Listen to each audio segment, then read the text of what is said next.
will say a few words of greeting to us. Dr. Hans Giesecke, whose name I hope I just pronounced correctly. So please welcome him.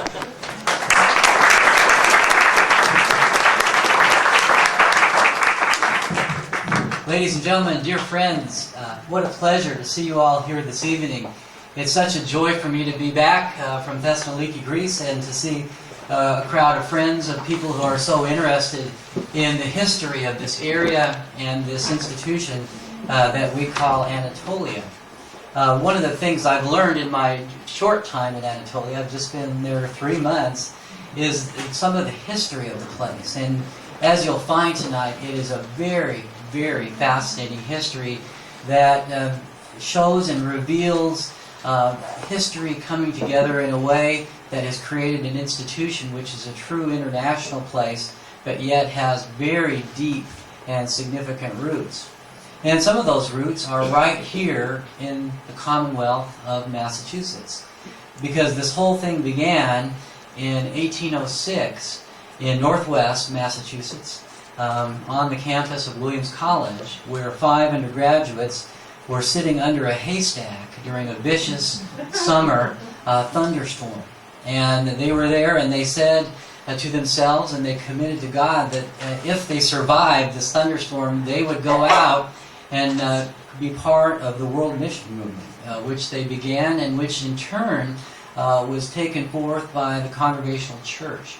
And in the mid-1860s, right in the midst of the Civil War, a young man came to Williams College by the name of Charles Tracy. And after completing his degree at Williams, he moved on to New York City. He went to Union Theological Seminary there, and then decided, I'm going to move with my new wife to Turkey and create this new mission, largely to the Armenian and the Greek population that was situated along the shores of the Black Sea. And another 20 years went by. In 1886, a new college was found. It was Anatolia College. And at this place, it was designed to reach out to a population of all the citizens of that area. And I think you'll see in the presentation tonight the wonderful coming together that was created at that place.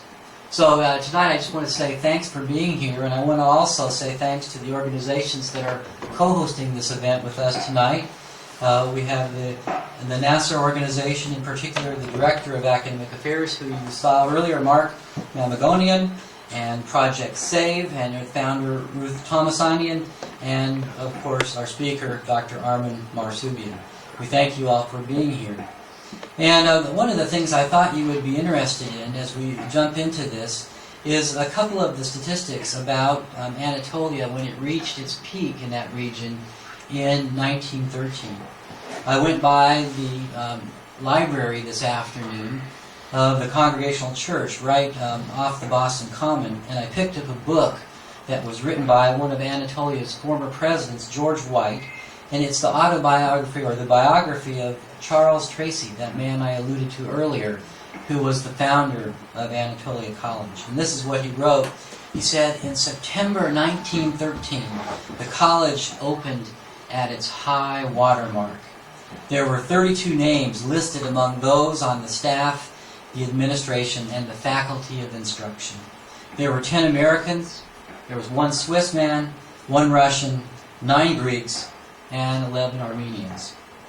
And during that same academic year of 1913, there were 425 students enrolled in the college and the related preparatory classes, of whom 200 were Greek, 160 were Armenians, 40 were Russians, and 25 were Turks. So a very interesting mixture of people, both among the faculty, the staff, and the students. So you can see that Anatolia even then was truly an international institution. But then World War I came, and in 1916 the campus was occupied by the Turkish army and officials to turn it into a military hospital. And so then in the 1920s, after the war, the campus was moved to Thessaloniki, Greece, and there we have flourished ever since. And now we have students enrolled all the way from kindergarten through MBA. So we hope you enjoyed this presentation and learning more about Anatolia. We do have information packets here with us. We also have copies of a wonderful book written by one of the former presidents of Anatolia, a gentleman by the name of Carl Compton, which tells the whole story of how the campus was moved from Asia Minor to Greece and how the campus was restarted after the period of World War I in the 1920s. So with that in mind, we hope you'll really enjoy this presentation and Dr. Marsoobian's interesting facts that he brings us. We now have a couple other folks to say hello, and then we'll begin the presentation. So.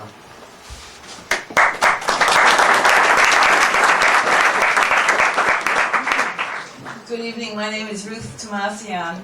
I am founder and executive director of Project Save Armenian Photograph Archives. As many of you know, we collect and document photographs of all sorts from our earliest as 1860 right up to the present, anything and everything that has to do with Armenians.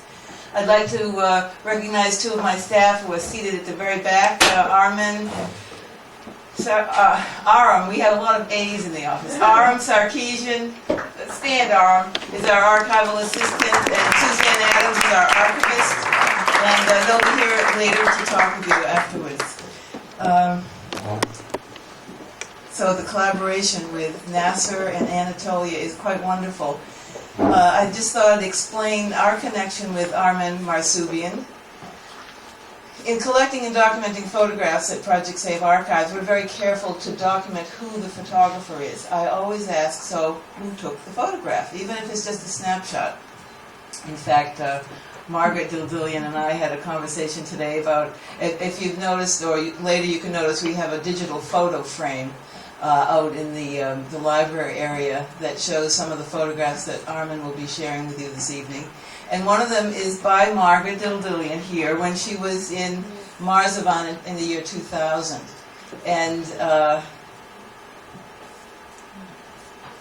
I asked who the photographer was, and she was the photographer, and here she is this evening, and she actually helped me better document the photograph. Armen Dildilian is not the person I thought was Armen Dildilian in that photograph, so thank you, Margaret.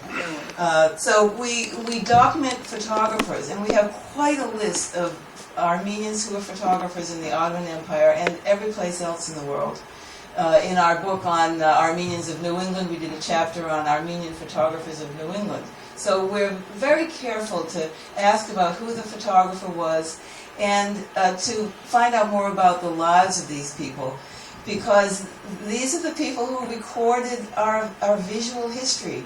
For me, an Armenian growing up here in Belmont, I knew nothing about what it meant to be Armenian. I didn't want to admit I was Armenian because in high school, I remember, because I didn't know anything to tell people.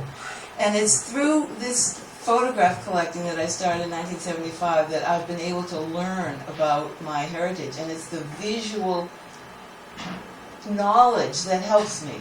And it helps everybody, actually, as we know. We're a very visual society. So back in the 90s, Armen Marsoobian and I connected over the fact that his grandfather was one of the Dildilian Frere photographers from Merzifon. And he has since shared his photographs with us. He is, as we refer to our people who share photographs with us, a Project Save photo donor.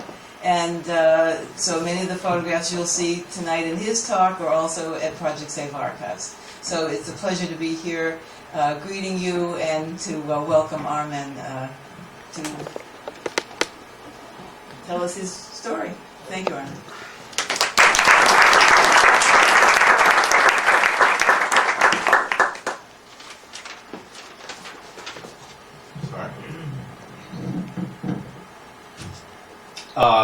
My name is Mark Mamagonian. I'm the Director of Academic Affairs here at NAASR. Many of you are familiar faces. Some of you are here perhaps for the first time. I want to welcome all of you to NAASR. And if you are here for the first time, there is indeed information about the organization in newsletters out in the entryway, and information about upcoming events and the history of the organization. And those of you who are members of the organization, we thank you for your support, and we would certainly encourage those of you who are not members to look into it and hopefully join with us and help us do more of these sorts of events.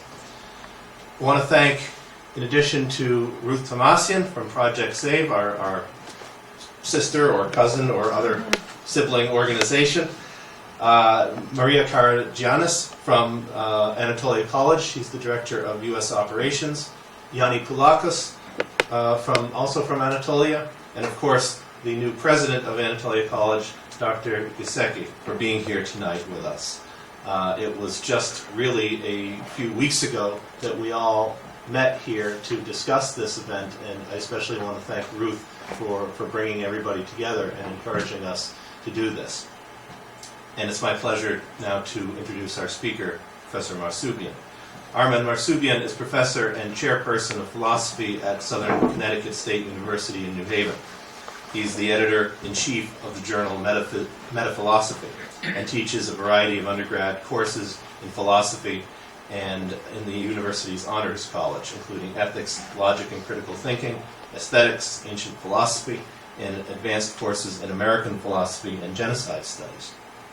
He is the co-editor of 5 books, the most recent one being Genocide's Aftermath, Responsibility and Repair, 2007, as well as The Philosophical Challenge of September 11th, The Blackwell Guide to American Philosophy, Nature's Perspectives, and Metaphysics of Natural Complexes. He's published articles and book chapters on aesthetics, moral philosophy, genocide studies, and other subjects. And his current work deals primarily with philosophical issues arising from genocide and crimes against humanity, including one very recent publication from Genocide Studies and Prevention journal entitled Acknowledging Intergenerational Moral Responsibility in the Aftermath of Genocide. He was a Michael Dukakis Fellow at the American College of Thessaloniki in April 2009, and he's currently working on an illustrated history of his family and their photography business in the Ottoman Empire, about which we will soon learn a great deal more. It's a pleasure to welcome him here for the first time, so please do welcome Professor Armen Marsoobian.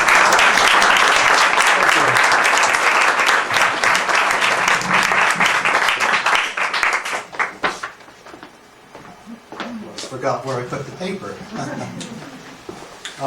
I'd like to thank everyone who was just recently thanked for making this possible. Both Project Save and NAASR, and in particular Anatolia College. I do want to also mention the former president of Anatolia, who was the person who invited me, Dr. Jackson, Dr. Richard Jackson, who invited me to Anatolia last spring, where I did much of the work putting this talk together. And so I'm so pleased to be giving it here among you, both people who are interested in Anatolia and those who are just interested in general about Armenians in Marsovan. So let me begin. Pardon me while I get used to these microphones in my face. So I'm going to read this, but I'm going to be showing a lot of images, over 100 images, and commenting on them as I go along. So let me begin. As my rather long title and subtitle suggest, I will be telling 2 stories here this evening. These are 2 old stories that I began to hear decades ago as a child growing up in New York City. These are not complete stories, for as I learned while studying history at university, no story that is based on real events and real people is ever complete. We are always dependent upon the perspective of the storyteller. Some would argue that with fiction, the narrator can provide a singular perspective. But even here, we cannot neglect the perspective of the reader.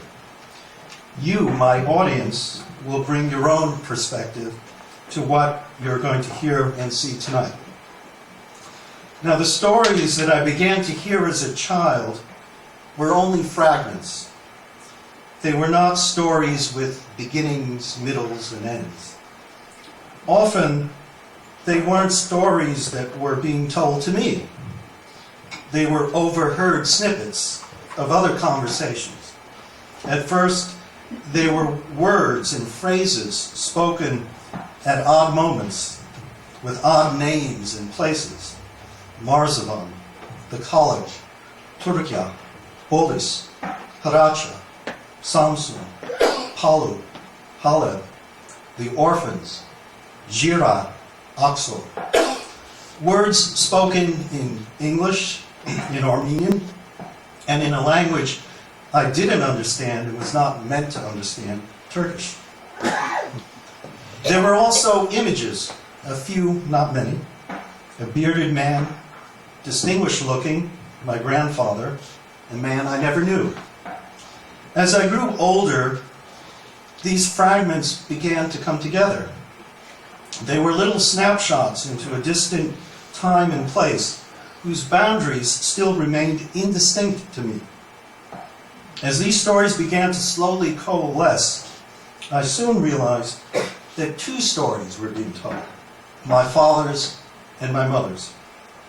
These two stories had not merged until 1948, when my parents married in New York City.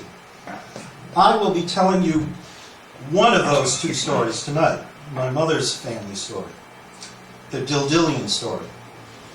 My title also refers to a second story, a story that may be more familiar to some of you here, the story of Anatolia College. Now, the full story of my own journey, a journey in which I learned these stories, will have to wait for another time and place. I'm still traveling that road of my own personal journey. Much is still to be learned, and much is still to be written. But for now, let me switch hats and speak as an academic. The Dildilian family story. What are my sources? What are the sources for my story? The first source is a 304-page typed, double-spaced memoir written in English by my great-uncle Armen Dildilian, 1883 to 1963. And let me show you who I'm talking about.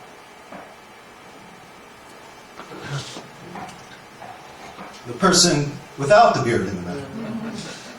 The manuscript was probably completed around 1953. I suspect that he had been writing this memoir, over the course of a number of years.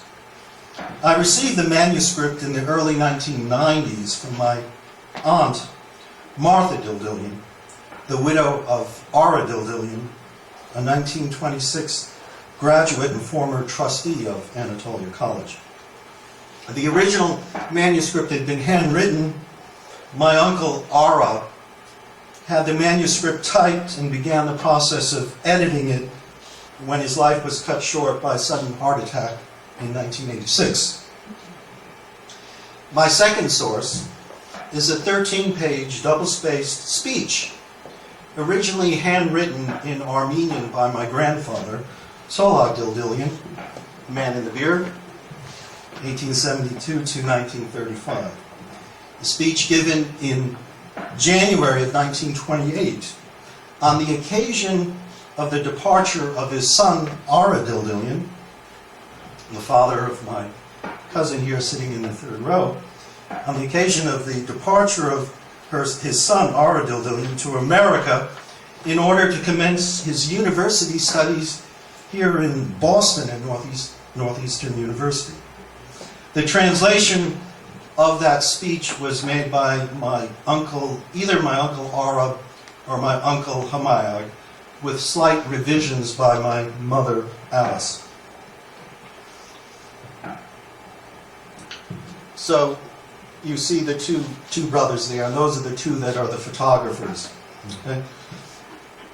Now the third source is a 111-page typed single-spaced memoir, originally written in Armenian by my mother's first cousin, Maritse Madaxian, 1901 to 1987.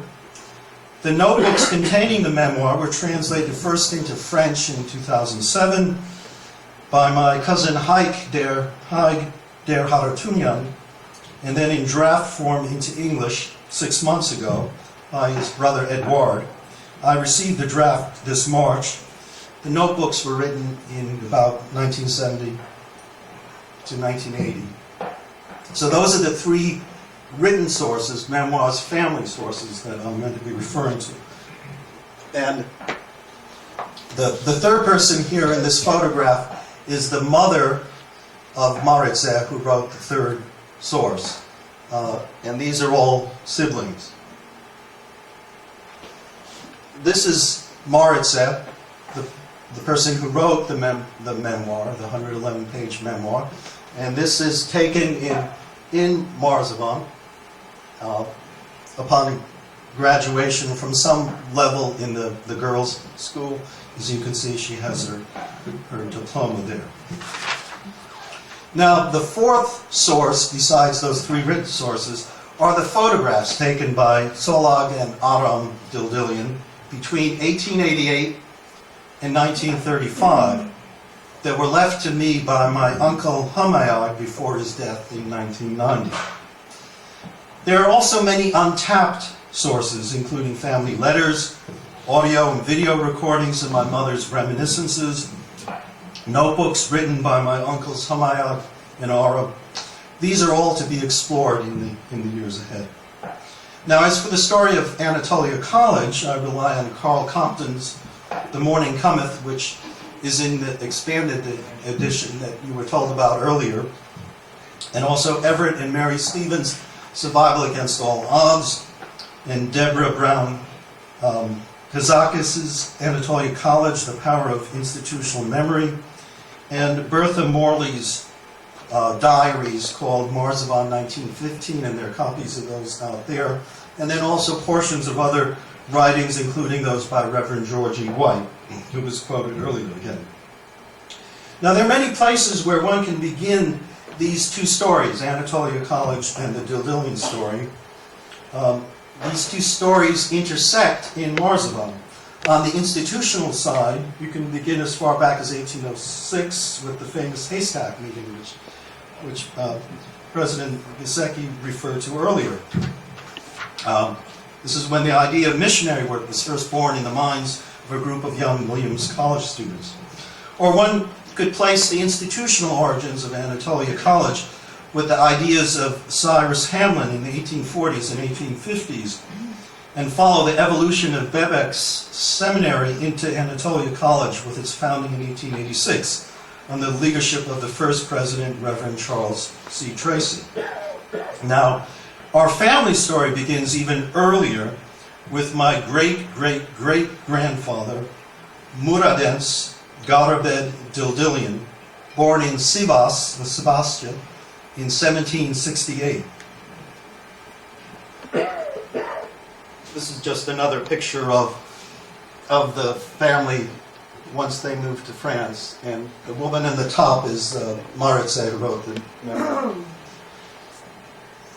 I don't know if you can see this. I'll sort of enlarge it, but you can see this is Muradens, born in Sivas in 1768 to 1840, and we have a pretty extensive family tree that goes back into the 18th century. But we must skip 3 generations and go to my grandfather, Tsolag Dildilian. He was born in 1872 in Yozgad, but raised from an early age in Sivas. His father, Krikor, was an accomplished shoemaker and had a business employing up to 15 workers at one point. They lived in what might be called an upper middle class home, constructed in the typical fashion of urban dwellings common in the towns of Anatolia. I'm going to skip ahead here.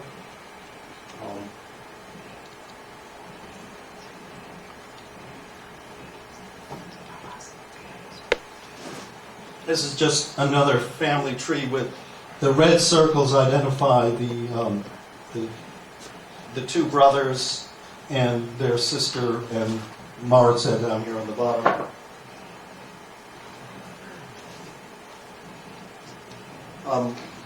Just to let you know where we're talking about,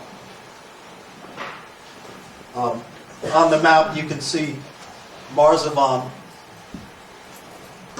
over here and Sivas over here.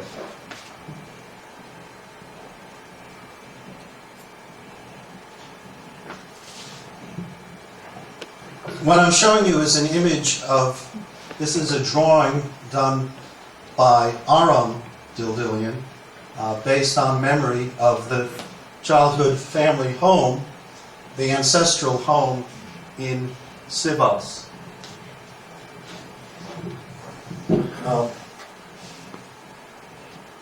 This is a drawing that he did of his grandfather's grocery store. So Murad Dildilian had a grocery store in Sivas. This is an image, a drawing of the shoe factory that they had in Sivas. It's too bad you people in the back, if someone's having a problem, there are a couple of seats if you want to get closer, feel free to do. I wish I could blow these up even larger, but this is an image. This is an image of the layout of the house. These drawings are incredible in terms of the detail that he provided in terms of his memory. I'll give you an example. This is just a sketch of one of the rooms. Obviously middle class, obviously maybe even upper middle class family. Mm-hmm.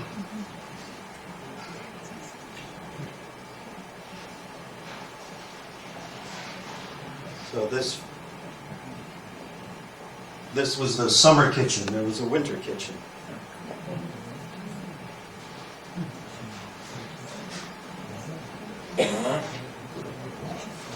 This is even a detail of the kitchen utensils that were used at that time in the late 19th century.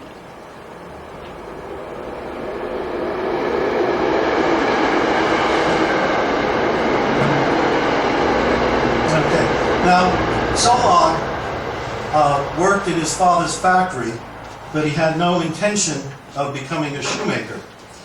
His uncle encouraged his artistic talents, and on a June Sunday in 1888, after a family dinner, a prominent Sivas Protestant dinner guest named Armen T announced that he had arranged for Tsolag to begin his apprenticeship with a traveling photographer, Jurigian, who was visiting Sivas. Tsolag's father bought him a 5x7 camera to get him started.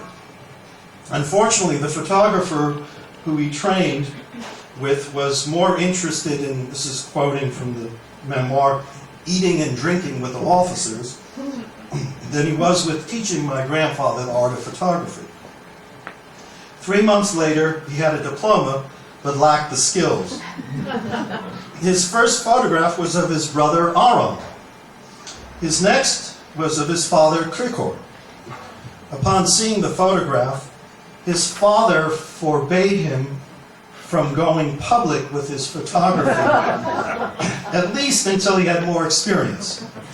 Now, I have that early photograph of his father. In deference to my great-grandfather, I will not go public with it here either. Now, he spent a whole year practicing by taking pictures of his sisters and brothers.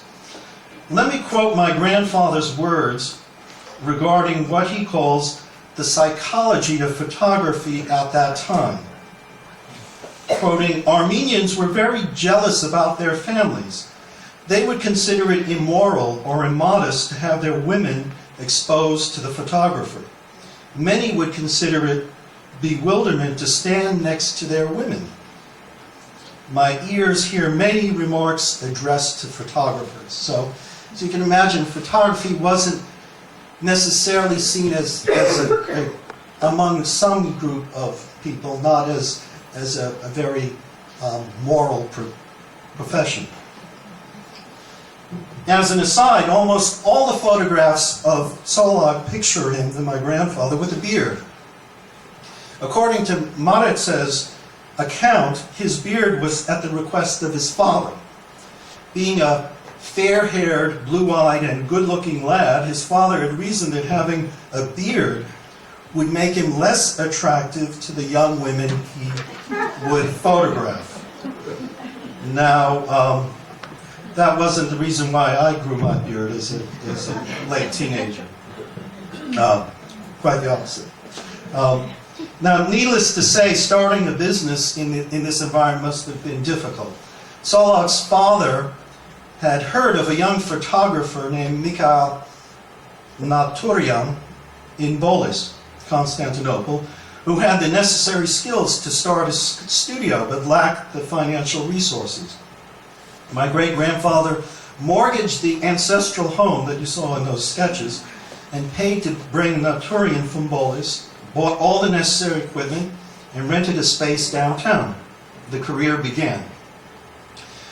The two photographers, Naturian and my grandfather, would take turns traveling around to other towns, taking photographs as was customary in the photography business of the day. Years later, once Tsolag's skills had been perfected, he took these images that I'm going to show you. These are a panoramic three photograph picture of Sivas, and they're all attached together. Oh. As you can, this is one of the images. Well, actually, there are four.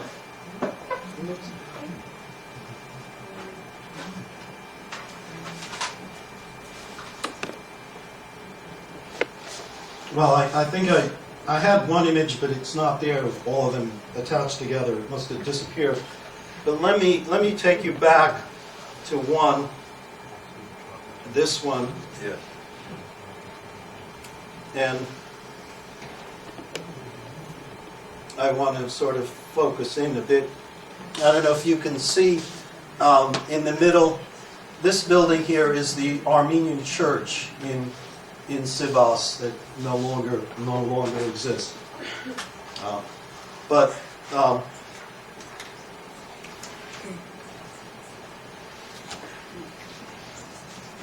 you can see the minarets of the Grand Mosque. This is an amazing panoramic picture, and I wish I had all of them together, but for some reason it disappeared. But he was allowed to photograph both the interior of the Grand Mosque in Sivas and some major Islamic buildings in the town. This is a picture of the minaret, the entrance to the madrasa. This is the interior of the Grand Mosque in Sivas, with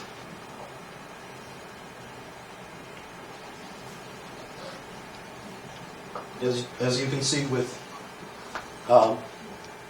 people praying, which was quite unusual. I mean, you can't just sneak in with your pocket camera as you do today. And this picture was taken 110 years ago.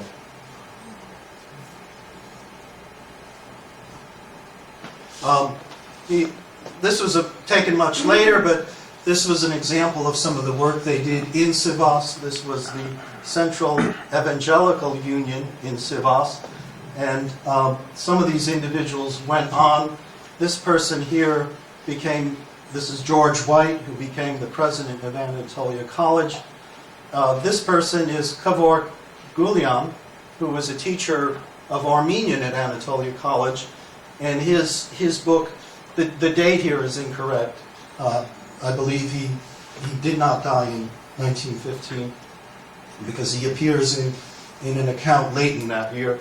But he wrote a book called Elementary Modern Armenian Grammar, which is still available and might even be in the bookstore. But this was a group of the Protestant intellectuals in Sivas in this period. Let me move on. Soon, their fame spread. The year was 1890, and the atmosphere in Marsovan was different because of the presence of Anatolia College, having been founded 4 years earlier. There was a more enlightened, westernized clientele for the photography business in Marsovan. Many early photographs of the campus and of the graduating classes of students were taken by my grandfather and partner in those years. Some of those photos today adorn the walls of Macedonia Hall, which is the main building on the campus of Anatolia College. Every year, they were invited back to Marsovan by President Charles Tracy to chronicle the life of the college. Soon they opened a studio in Marsovan. At a time when Notorian was supervising the Marsovan studio, he suddenly died. The studio was sealed pending the dissolution of the partnership estate. The Notorian's sister, Haiganush, who was a student in the girls' school at the college, had an overdue boarding bill that she had to pay. Now, Miss Willard, who was the principal of the school, threatened to cut short her education. After some tearful pleading on the part of Haiganush, Miss Willard agreed to have one of her associates or contacts unseal the studio and sell off the equipment in order to pay the school debt. The financial loss almost ended my grandfather's career. This is reminiscent, I guess, of college debt these days. You know, my daughters might end my career, but in any case, needless to say, my grandfather's business revived, and this was fortunate because within 6 months of each other in 1894, first his mother and then his father died. President Charles Tracy wired him to return to Marsovan from Sivas and take up the position of the official college photographer. He returned and brought his 15-year-old first cousin, Sampat, to assist him in the business. Sampat was a very talented painter. Just to give you an idea, this is an early image of Marsovan. And what the town looked like in about 1890. This is a picture of Sampat Dildilian. He eventually went to the college and graduated, and you can see him here in typical fashion at the time of painting over the photographs. When you take a studio photograph, you would have it colored and painted over. Soon after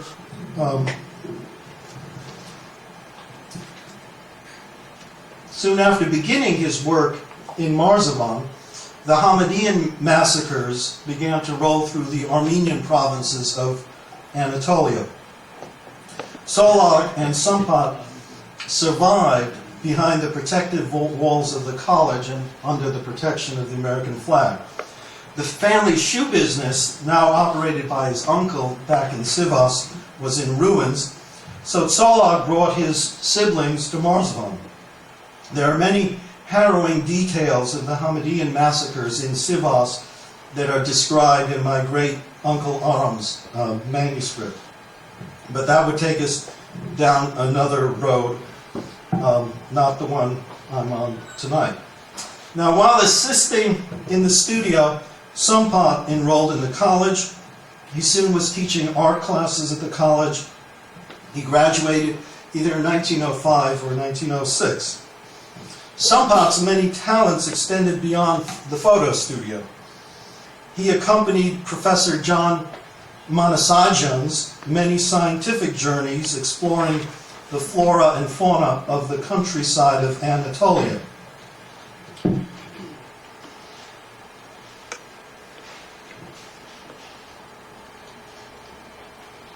This is Sampat's wife, Prof. Dildilian.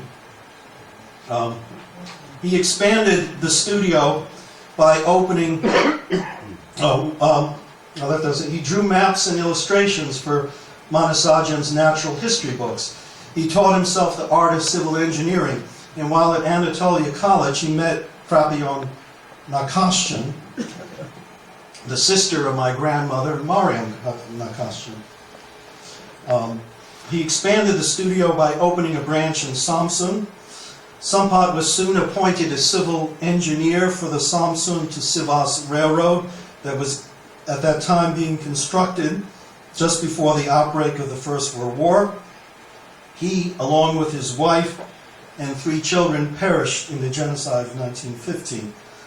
Professor Marsoobian was himself saved and hidden in the German colony of Ata Bay and eventually escaped to America in 1920.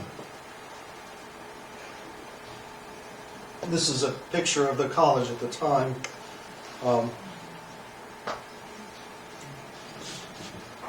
These 2 images are the 2 remaining ruins of the college in Merzifon today.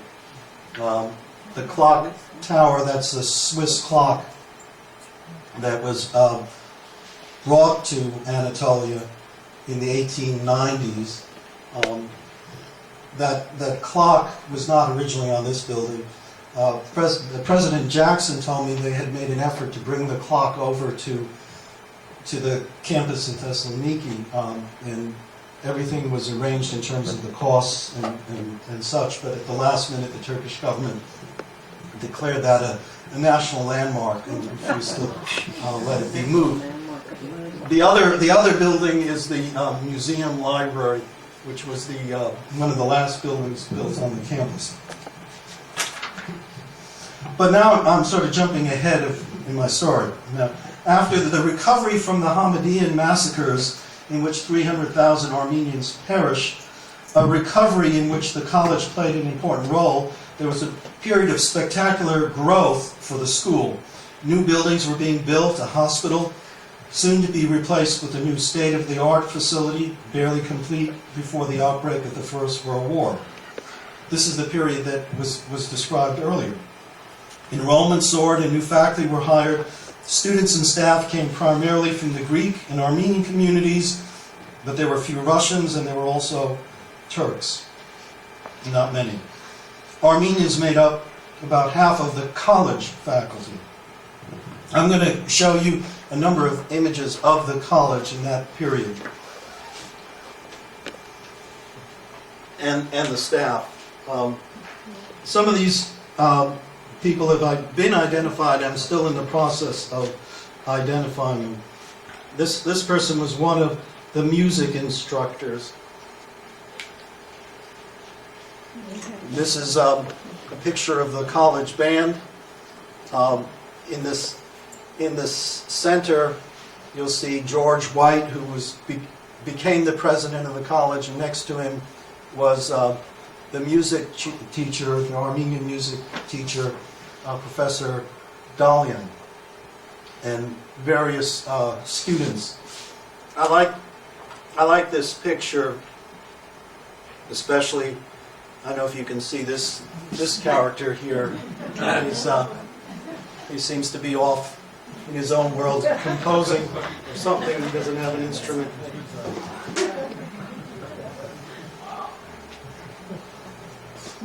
This is a group picture taken at Thanksgiving at the Getchell House. He was on the faculty.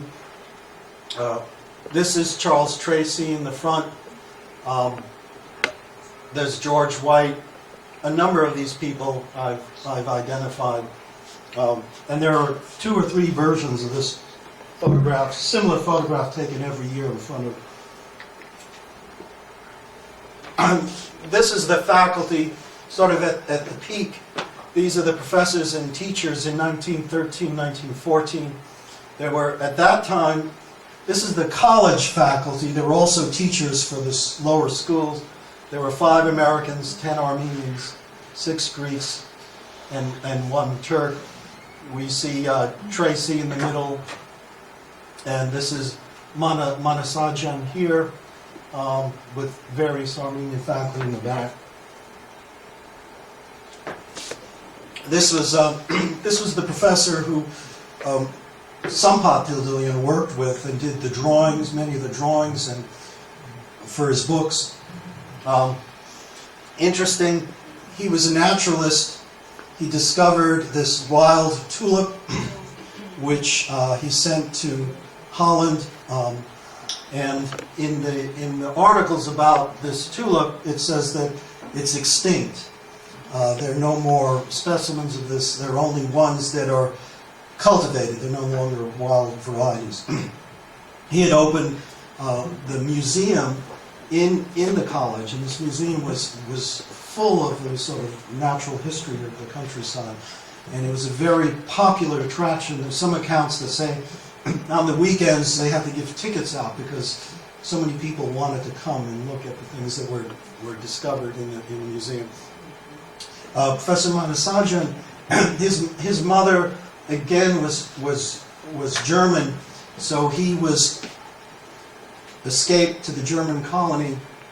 Eventually came through Ellis Island in 1920, took up residence in Brooklyn, and changed his name to Manus. More staff.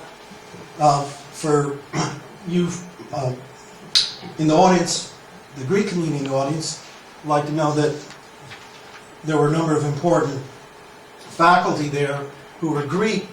This was the professor of Greek. He was hanged in 1921 as a result of the nationalist movement that arose by Kemal Ataturk. There's a story about the Pontus Club and the fact that he was suspected of being a revolutionary, which was not the case. I'm losing my voice here. Give me a minute. They just so happened to have a meeting of the club with a map of St. Paul's visit to the Pontus, to that area of the Black Sea. And the authorities thought that this was all a plot to take over this part of Turkey to make it into a Greek part of a greater Greece. This is a picture of the old hospital. Brought a big change in terms of the treatment of people from what used to be sort of folk medicine to Western modernized medicine. You can see the porches, which were typical of exposing people to fresh air.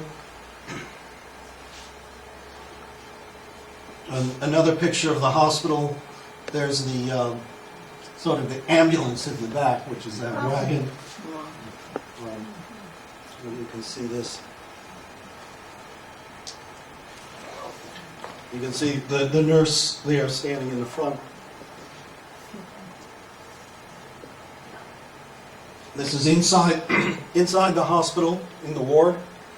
This is the men's ward.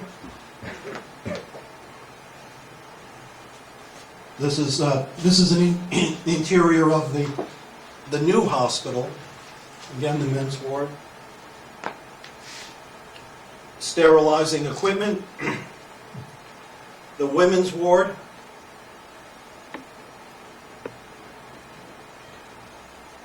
Oh, this is an operation being conducted by, I believe that's Dr. Martin in the back.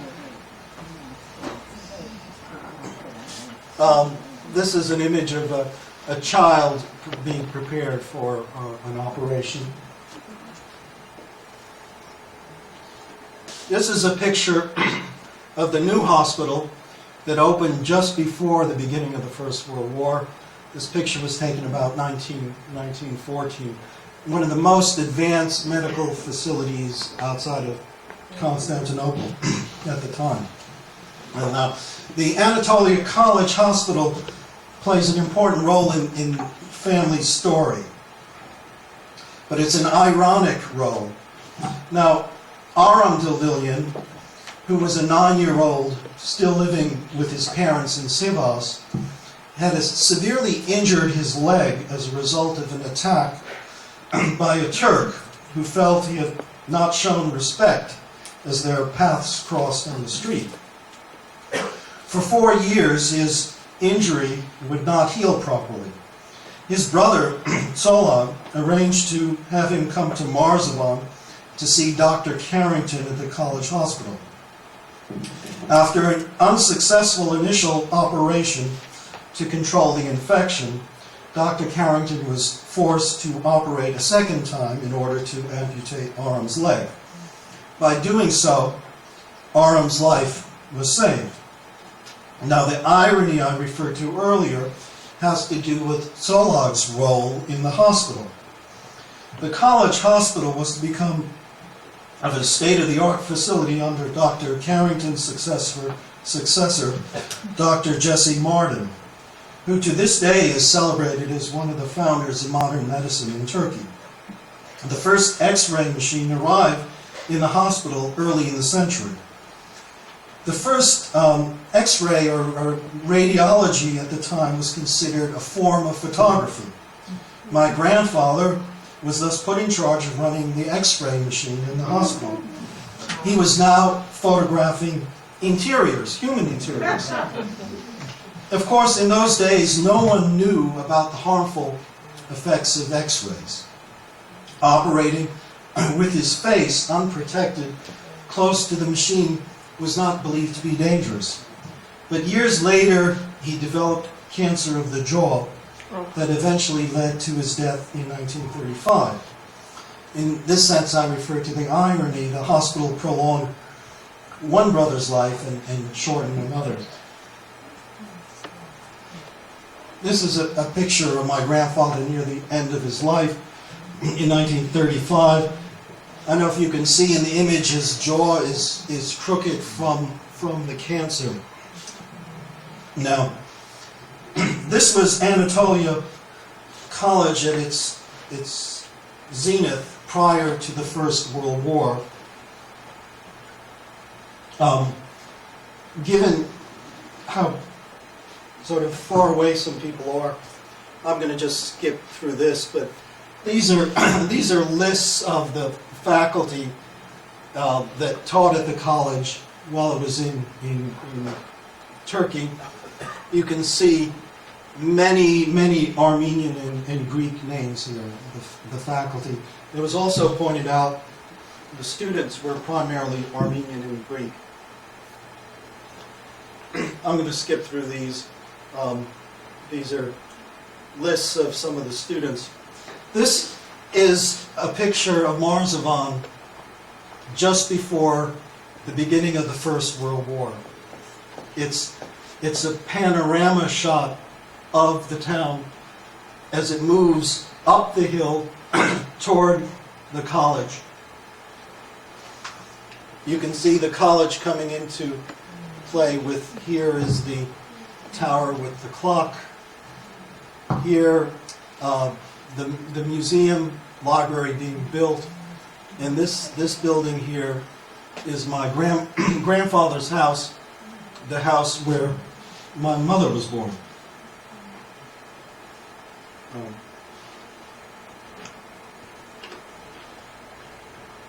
Just another, I think this is an amazing photograph. And it was so big that we were able to make it into a little movie, so you're sort of panning over the town.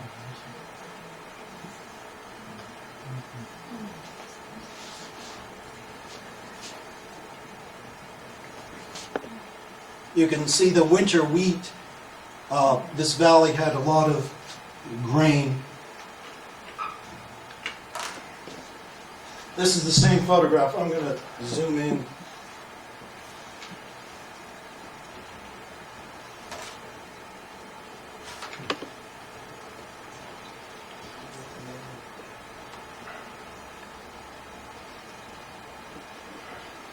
Just to give you a better idea.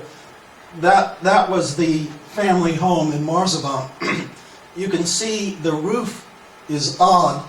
There's an indentation that's glass. It's a glass roof in the middle and a glass side. That's where the photography studio was. So the family home was both the studio and the house. And that glass is very distinctive. A couple of weeks ago, I was on Google Earth, and I went down into Marsovan. The house still exists, and you can identify it by the fact that that glass roof is still there for the studio. And it's one of the few houses that have remained on that street, but it's very, very distinctive. Now, along with the growth of the college came the growth of the Dildilian family. Tsolag Dildilian married in 1899. In the course of the next 11 years, he and his wife, Mariam, my grandmother, had 6 children, 5 of whom survived through childhood. His father and mother, Krikor and Lucia, my great-grandparents, had 11 children, 7 of whom survived through childhood. Of the 5 Tsolag children, 4, Horatia, Hamag, Jiran, and Ara, attended the primary schools of the college. Only my mother, who was the youngest, never attended because the college had been closed because of the genocide. To house this growing family, Tsolag built a new large house on College Street across from the professor's gate of the college. Construction had taken place in 1905. And that's the house you saw. The house included a studio that, according to one account, could hold over 100 people. His brother Aram would hold his wedding reception in this room in 1919.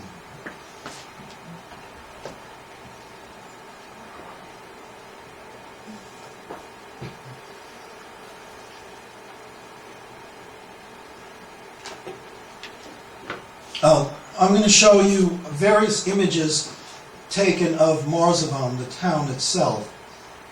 We have quite a few of these in the collection. This is a bakery in Marsovan.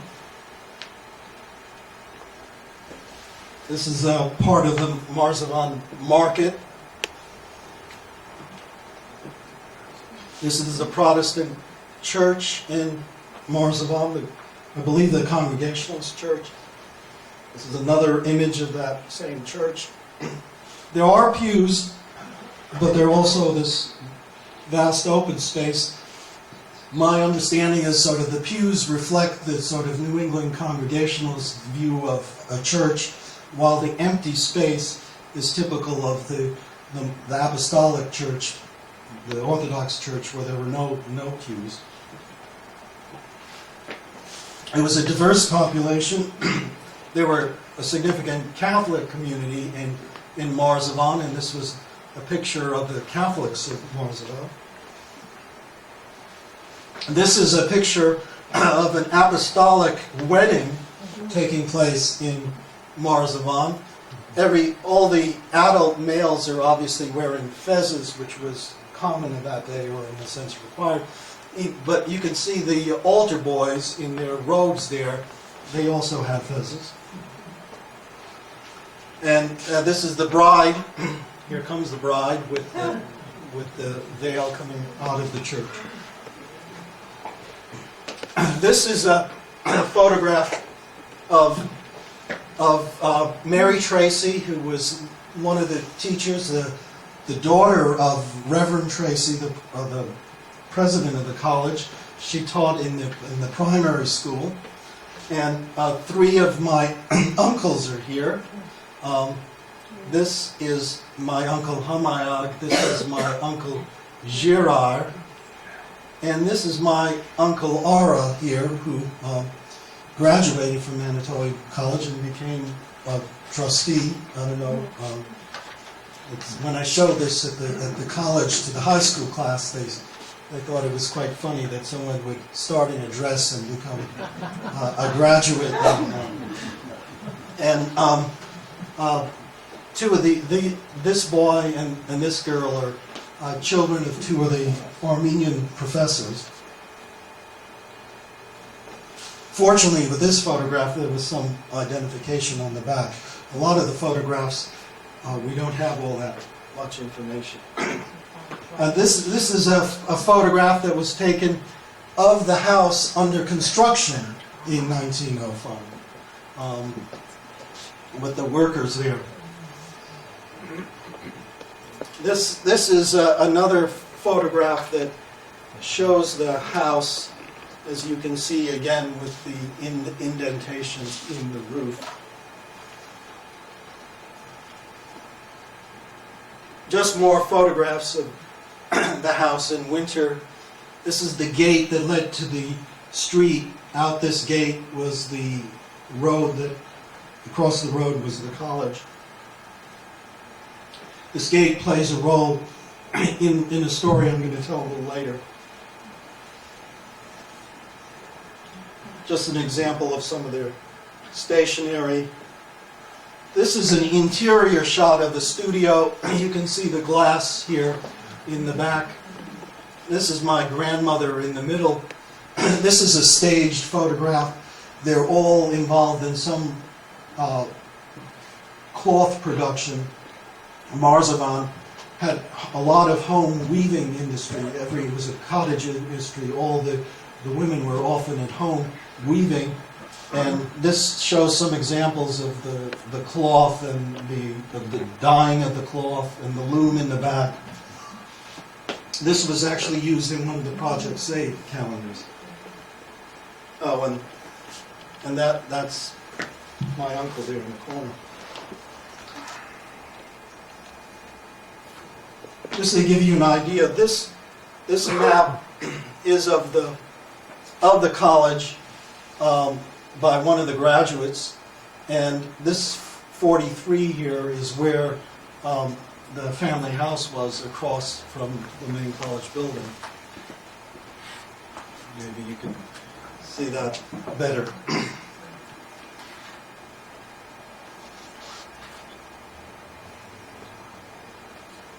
I have to include this. This is a picture of my mother in that house back around the.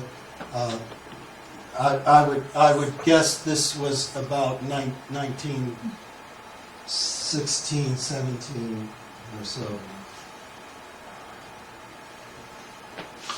This is a picture of the college, another panorama shot, which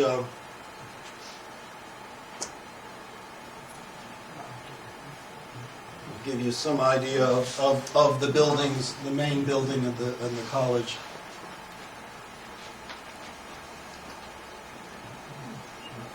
And this I figured out was taken from the roof of the hospital, because this building here is part of the hospital, and this is the new library that's being constructed across the street.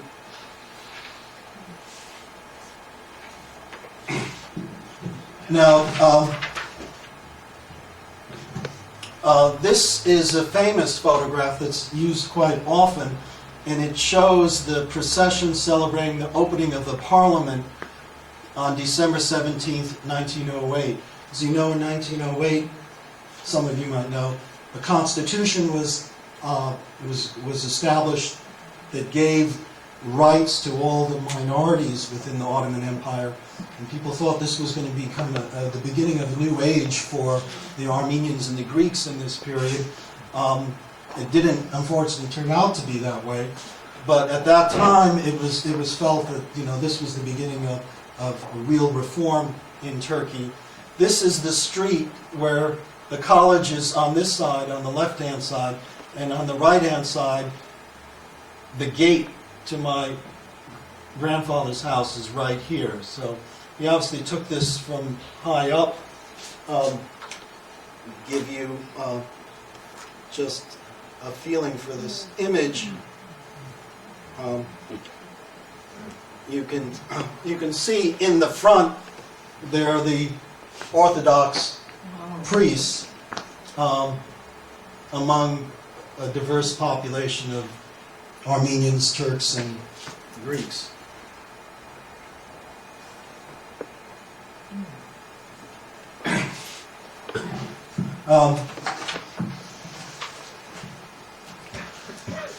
Okay, now Tsolag's two sisters, Navart and Partsem, attended the women's division of the college. Aram entered the college's first form once he had recovered from his operation.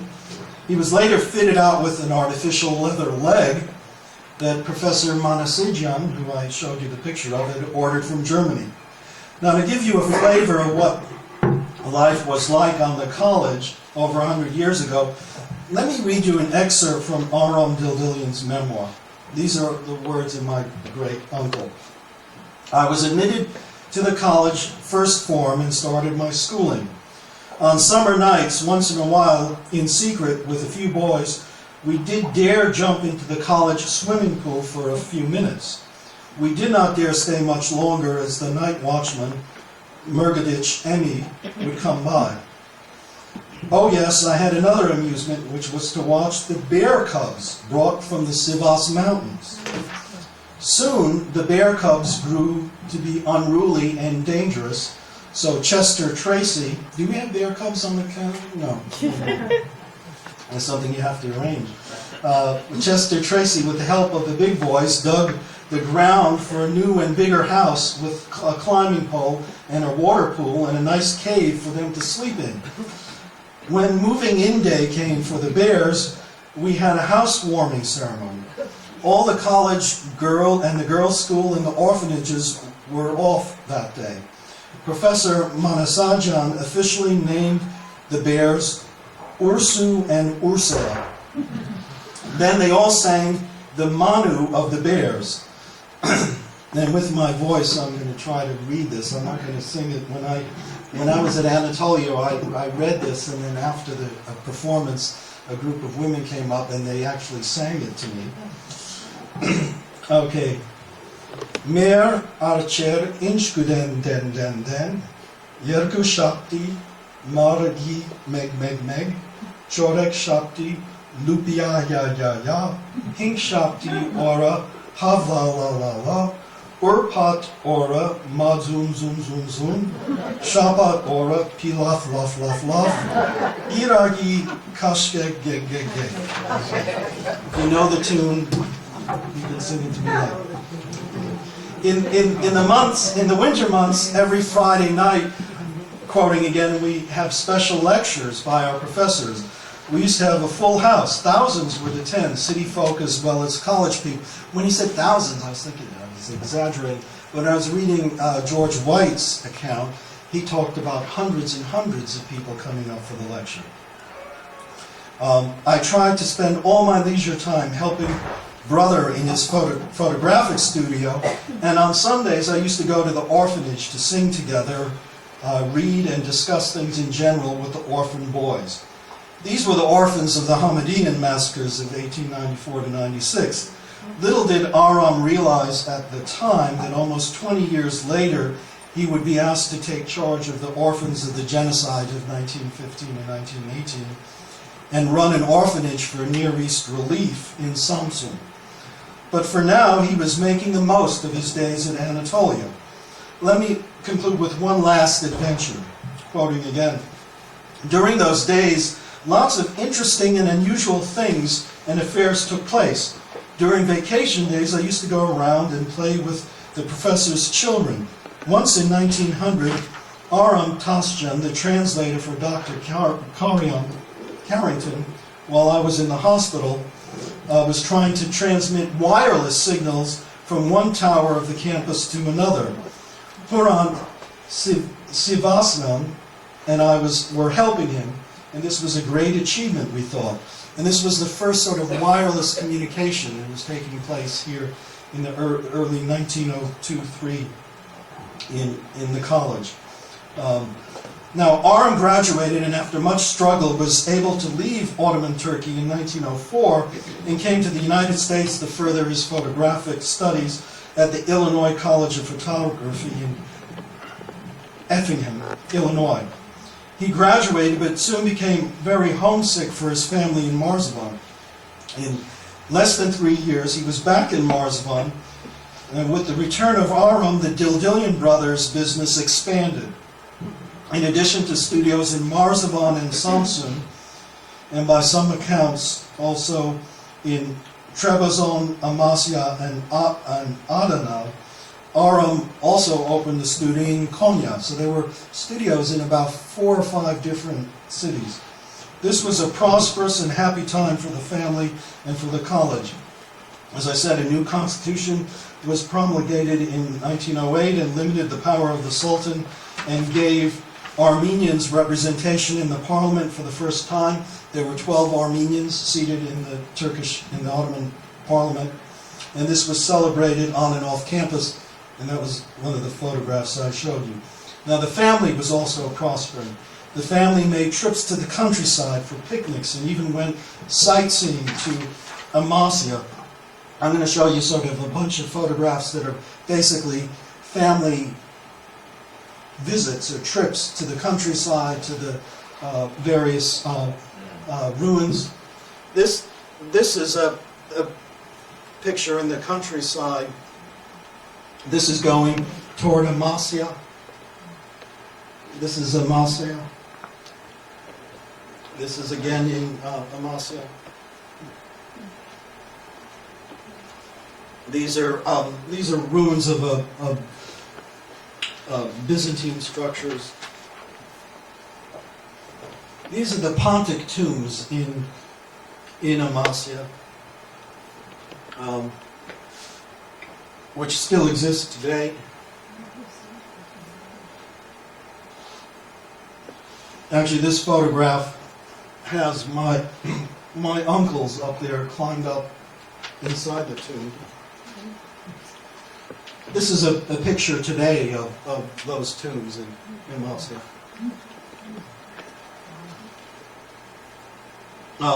As I said, the countryside was full of grain, and there were water mills for grinding the grain. It was a very fruitful countryside. This is the harvest in Marsovan countryside, harvest time.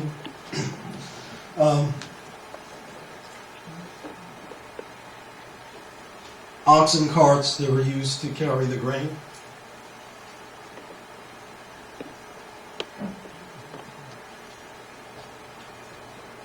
This was one of the khans, the sort of highway hotels in between Marsovan and Samsun, and this was sort of typical transportation between the two cities. It was described by my mother as an overnight trip, so you go halfway from Marsovan, stay in the khan, which was often very full of lice and fleas, so they tended to sleep outside. This is many pictures of family picnics. There's my grandfather in the middle with the beard.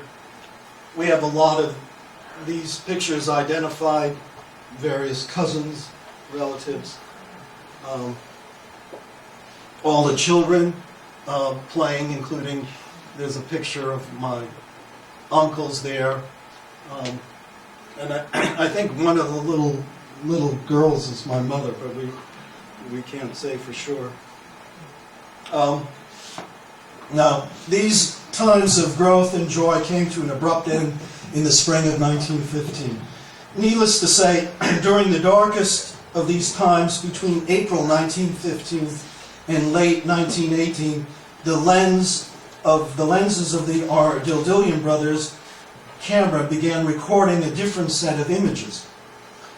No longer were there family outings. The wagons shown in those family picnic photographs may well have been the same ones used to cart women and children and the elderly along with some of their belongings into the countryside.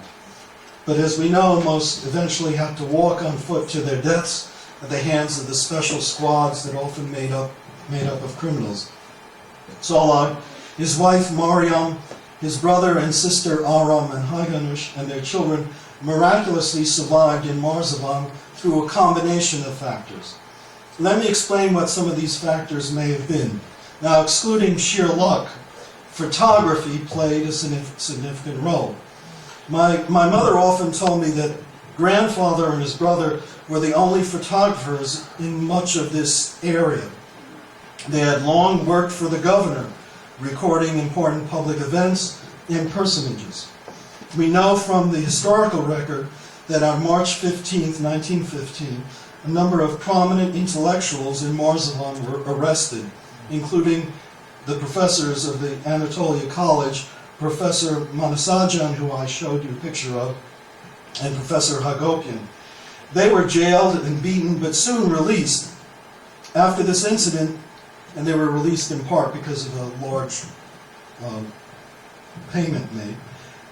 After this incident, searches began for weapons in the homes of the Armenians. Photographs came to play a role in the destruction that was to follow. Aram describes what happened on June 18, 1915, quoting from the manuscript. One day in the morning, we saw a big crowd of soldiers in the Armenian cemetery across the valley, digging out supposedly a coffin full of guns, rifles and grenades, powder and knives. They held a parade in the streets, each soldier carrying a gun or something high above his head so that the people would see. Later they called us to take the picture of the display of weapons in the city hall. All fake. They must have buried the coffin full of guns themselves, because both the coffin and the guns or the swords had no trace of rust, rot, or tarnish. End of quote. This was a photograph the family did not believe was worth preserving, and I don't have that photograph. By June 26th, the situation had worsened considerably in Marsovan. In the middle of the night, gendarmes gathered up hundreds of men and placed them in the town's armory barracks near the college. Two Armenian Anatolia faculty members, Professor Marsoobian, the professor instrumental in obtaining Aram's artificial leg, and Professor Hagopian, along with 1,200 to 1,500 Armenian men, were confined for days under frightening conditions. President White conveys the following impression of these events, quoting from White's work. The great dark cellar was packed with a mass of helpless, homeless, suffering men. Professor Hagopian stood among them as a tower of strength and offered a prayer. End of quote. In the course of the next 3 weeks, these men were bound and led away in small groups. They would soon be hacked to death at Elak Derseri, near the village of Tenek. As a result of bribes paid by the missionaries, Professor Hagopian and Marsoobian, along with another staff member, Simeon Azdarian, were released. The bribes also bought additional time for those Armenians sheltering on the campus. Professor Marsoobian and Professor Dalian, the music teacher, had been born to German mothers and as a result were able to escape with their families to the relative safety of the German colony of Atabey. Professor Hagopian was not so lucky. He, along with at least 6 of the leading Armenian professors of the college, would soon perish when the remaining Armenians of the college were eventually deported in August. Tsolag and Aram were of military age, these my grandfather and great uncle, though my grandfather would have been 43 years old in 1915. Men of that age had been sent to the front earlier in the war. These Armenian units were subsequently disarmed and the men were put into labor battalions. This was often a pretext for the easy extermination of able-bodied Armenian men. Undoubtedly, both brothers were called up to service. My mother had some vague memories of seeing her father come and go in uniform. She was between 4 and 7 years old at the time. The memoirs also confirm the fact that they were in the service of the government. As an example of this, let me cite an incident recorded on July 16, 1915, in the missionary diary of Bertha Morley. She quotes, "What a wicked business war is. The lieutenant of the commandant, who has been in charge of the work of torture, got Mr. Dildilian, my grandfather, and came to the college garden on his fine horse with his son and pony, and had a picture taken. Then he began picking flowers, all without asking permission." End of quote. A mundane sort of family event in normal times, but this was taking place in the midst of a living hell. What was not talked about when I was growing up was the fact that despite the brothers' importance to the government, they ultimately had to convert to Islam and adopt Turkish names in order to avoid the deportations. Once I began to study the genocide as an adult, I realized that many such conversions had taken place. What I hadn't realized was that our family was one such example of actions taken in a desperate attempt at survival.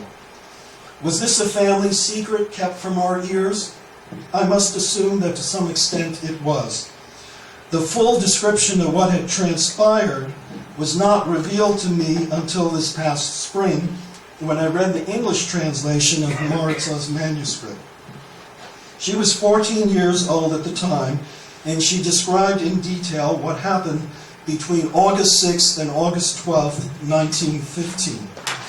On Friday, August 6th at 5 p.m., and I'm summarizing the story and then I'll quote, a high-ranking officer, Mahir Bey, rang the doorbell at my grandfather's house, and that picture of the gate is the gate to the house. Maritza answered the door and summoned her uncle Tsolag. Mahir Bey conveyed a warning based on what had been said at the weekly meeting of the town authorities. Bey conveyed the following to my grandfather, quoting Maritza's manuscript, quote, "It was said at that meeting, poor Dildilian has put himself in the hands of the college. It will be pity for such a large family, Dildilian FND," he added. "Don't wait. First thing tomorrow, apply for conversion to Islam." End of quote. The subsequent paragraphs describe an argument between Tsolag and his wife and sister as to what they should do.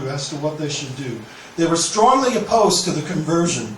Eventually, after heeding the advice of Haji Hagop Kırmızıyan, one of the richest Armenians living in Marsovan, they agreed that there was no alternative.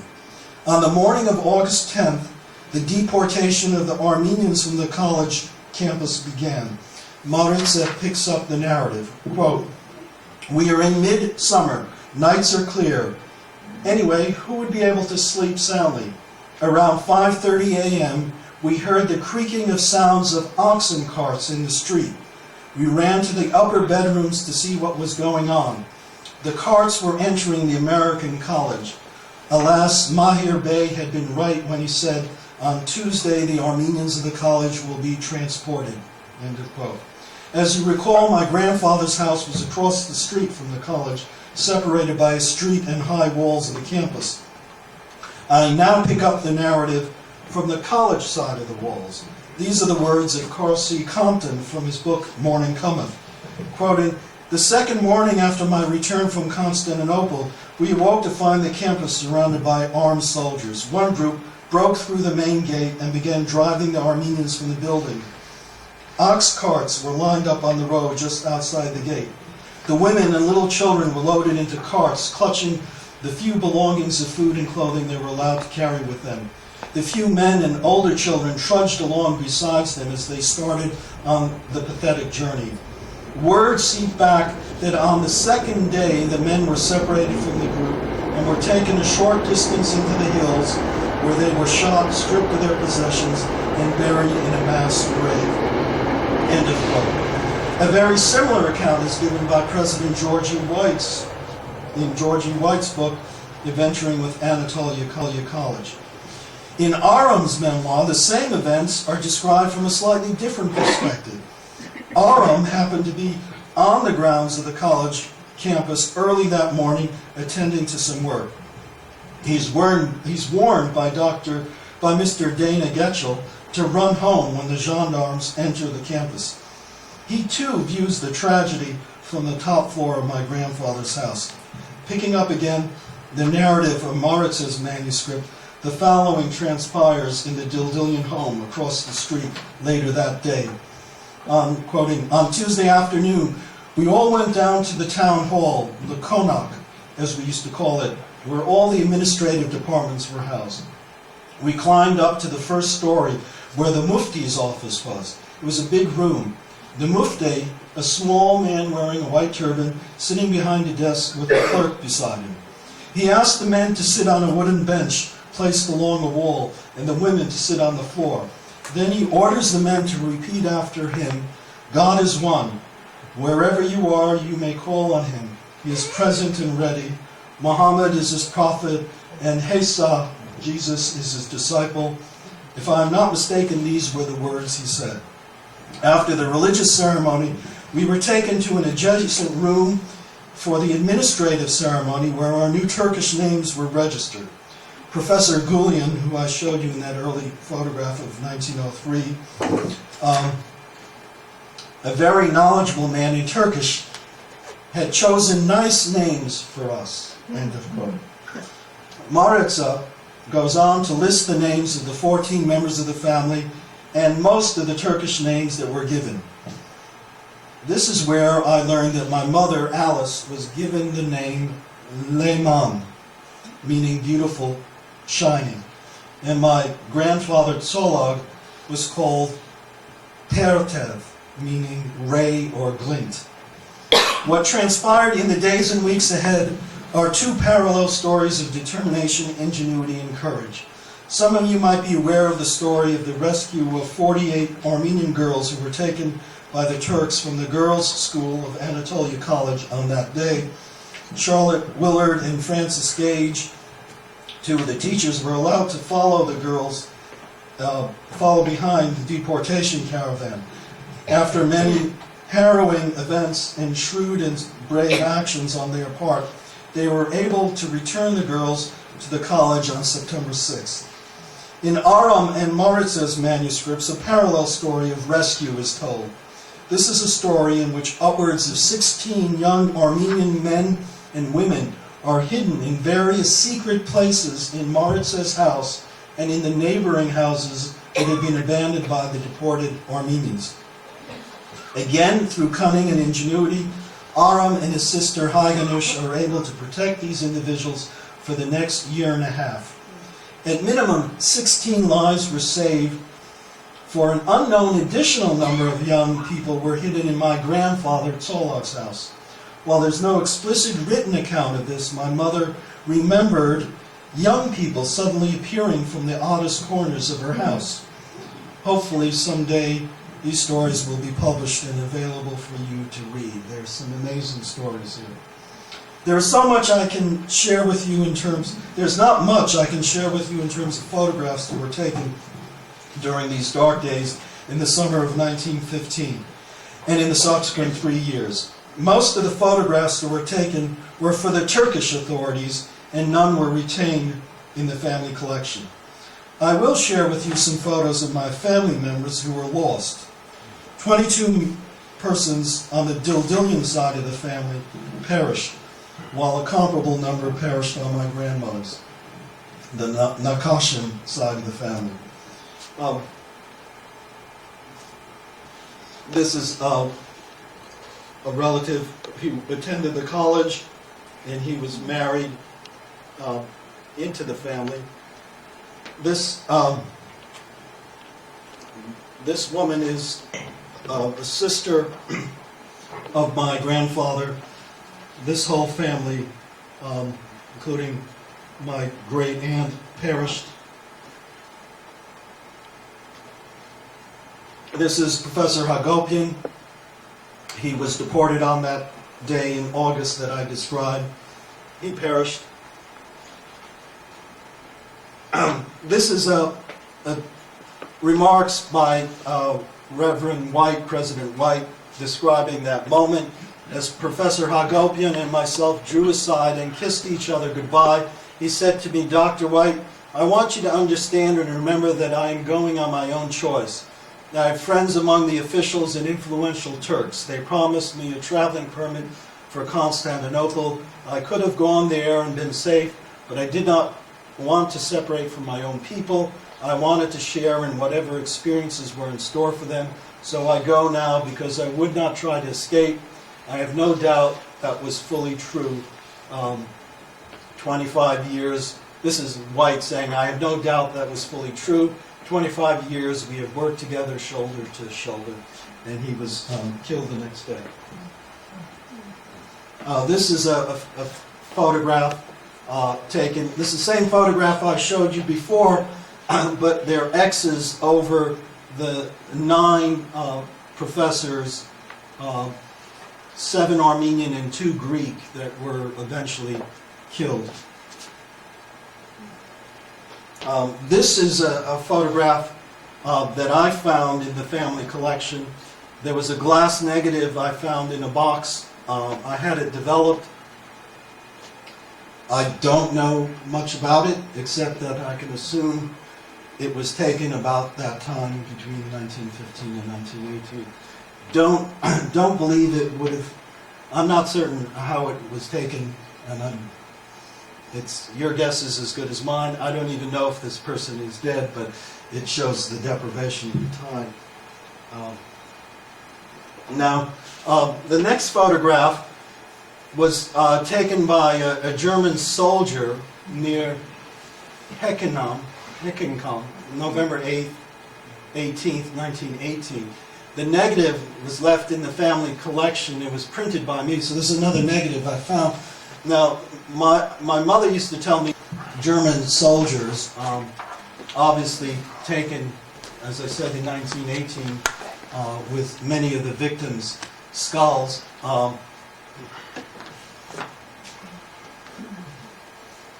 This is a similar photograph.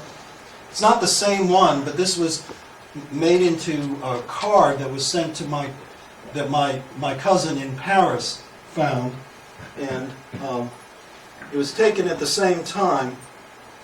This was the back of the card. It was written in 1919, and it identifies the assassinated Armenians. So there must have been some German soldier who was taking these photographs, and this was made into a postal card. This is what's written on the back of the card. A recovery, but as we know, that didn't happen. This is just a map. I'm going to skip it, but let me skip ahead a little. At this stage in our 2 intersecting stories, I must provide you with the barest of sketches of the events in the life of the college and the life of the family.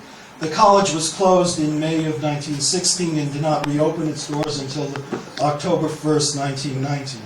In the interim, it served as a military hospital with only 4 Americans eventually allowed to remain as caretakers. With the Turkish surrender and the collapse of the government in 1918, life slowly started to return to the college grounds. Dealing with large numbers of orphans and resuming the task of teaching the young became the agenda for Anatolia. In those intervening years, the Dildilian brothers continued their photography, but mostly in the employ of the government. Aram was assigned to Amasya to work with the military. Tsolag continued on in Marsovan, providing for the extended family and the survivors. By the winter of 1921, conditions began to deteriorate in Marsovan and Samsun.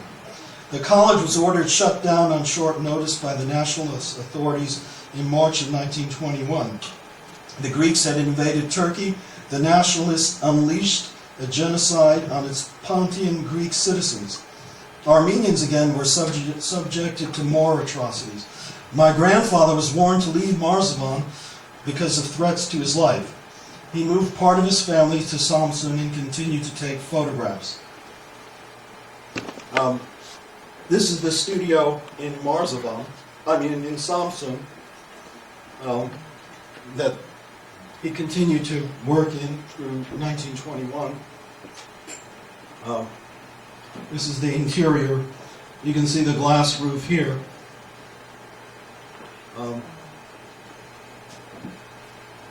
These are some of the photographs he's taken. This is a sub-governor of the province on some sort of outing with the family. This is an unusual photograph. This shows my grandfather taking a photograph. So obviously someone was taking a photograph of him, taking a photograph of those government officials in the background. And this is the photograph that he took. So there's a photograph of him taking this photograph. And I put this on the listserv of the Watts, Armenian Turkish group, and I got this man here is identified as the first foreign minister of Kemal's new government, who negotiated with the government in Istanbul and Constantinople, and soon fell out of favor with Kemal and was fired. Okay. Now, the family manuscript chronicles the horrific events that took place in Merzifon and the countryside around Samsun by the irregular forces of Topal Osman. To tell these stories would take another whole evening's lecture, so I can't do it. But Topal Osman was the death knell for both Anatolia College and the Dildilians in Merzifon. The remaining members of my family moved first to Samsun, as I said, and then within the year boarded the SS Belgravia that took them eventually to Athens. Aram had taken charge of an Armenian orphanage in Samsun and escorted his charges to Athens on the same vessel. This is a picture of the boat, the Belgravia, as it's in the Black Sea, heading. Eventually, it wound up taking a long circuitous route, but eventually made it to Athens. I don't know if you can see that in the distance, this woman standing on the ladder near the life preserver. On a higher resolution photograph, if you zoom in,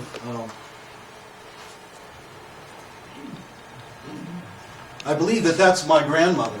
And in a higher resolution photograph, you can see Belgravia written on the.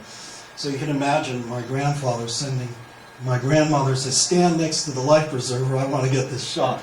But this is boat teeming with orphans, both Armenian and Greek. This is on the boat. So even in the process of the exile, he's taking photographs there. And then eventually they made it to Greece. This is in the early days in Greece. This is my uncle Ara, who became the trustee of Anatolia College, and my grandmother in sort of the rough refugee camp churning butter. This is one of the first photographs of Anatolia College when it reopened in Thessaloniki in its old campus down near the harbor before it eventually moved to its new location. Within a short period of time, Anatolia College was reborn there in Thessaloniki. Arm and his family emigrated to California, where he resumed his photographic career. Maritza went with her siblings and widowed mother, Haganush, to France.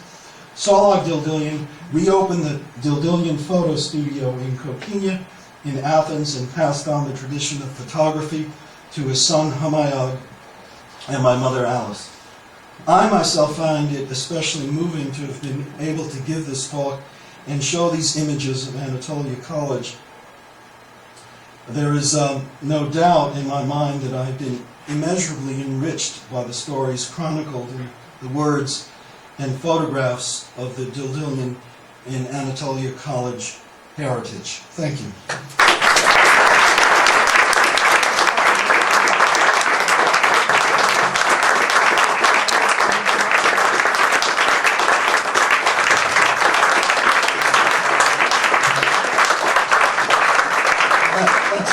Just a picture of my mother in the 1920s.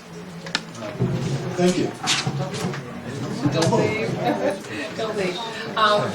For those of you whom I don't know, I'm Nancy Collegian. I'm the chairman of NAASR, and it gives me a great deal of pleasure to thank Professor Marsoobian for really opening a window into his family's life and their journey, and the beautiful photos, as Ruth has so nicely said, that really capture what their story was all about. And it is very often the story of so many of our families, as well as the intertwining with Anatolia College.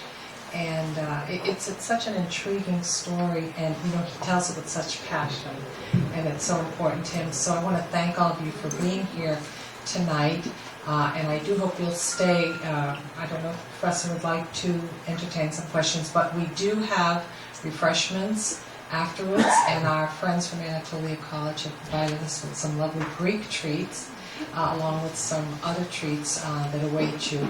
But I do want to present Professor Marsoobian with this gift from NAASR. He's also a member of NAASR, I might add. So you can certainly use that. And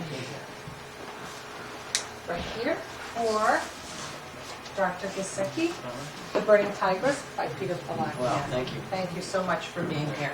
Please. Yes, are there questions? I know it was a long talk, but it's a long history. Yes. Yes, can you tell us about the language that was used? We had Turks and Armenians and Greeks, you said, and the faculty and the students as well. So what was their common language? The common language was English. The instruction at the college was in English. Many people came to study at the college to learn English, the language skills, because especially there was a point where just before the war, quite a few Russians, some of them of both Turkish and Greek origin, came over in order to learn English to get the skills to go into business. Many of the graduates became very successful in merchant world, and English was important for them. They went on to work in textiles and various industries. So it was English. Other languages were taught. So there was instruction. There was scholars in Armenian and Turkish. They were teaching that language at a higher level to the population. Currently, the college, the language of instruction in Greece is English, and that's why it's a very attractive place. I encourage, if you have college-age students who are thinking of spending a year abroad or something, it's a good place to go, because you don't necessarily have to go with language skills to succeed there. And while you're there, you can learn Greek, so it's great. Yes, you had When Armenian Americans go to this area, are they scrutinized, or is it perfectly safe for them to be there? Well, I myself have yet to travel to Merzifon. Hopefully, in about a year, I plan to go. I've been in Turkey, and I had some qualms, but soon they dissipated.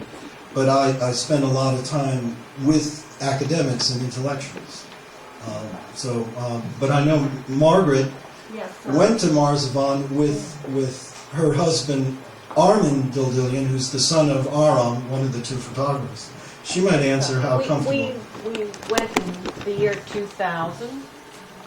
Earlier, we were told by Armenians who had gone back that it was not safe in the 70s. However, when we went with a group, and we had a Kurdish driver who translated for us and knew the history because his parents were there.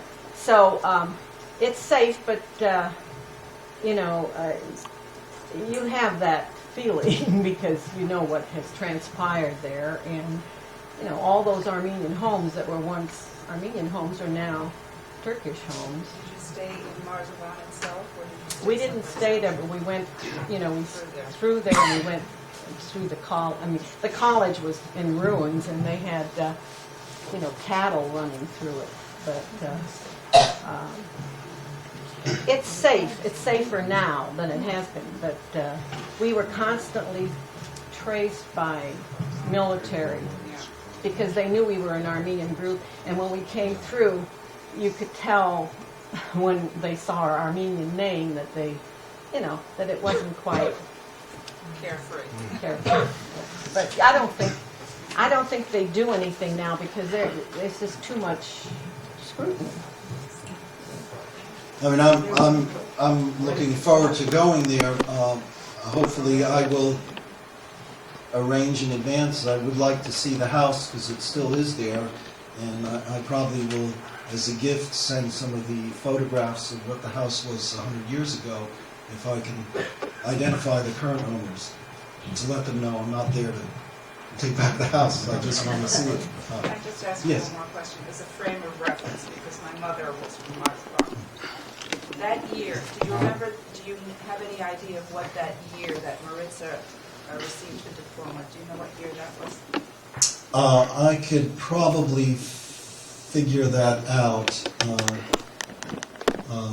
by looking at the family tree, but I think my guess it's about 1910, 1911.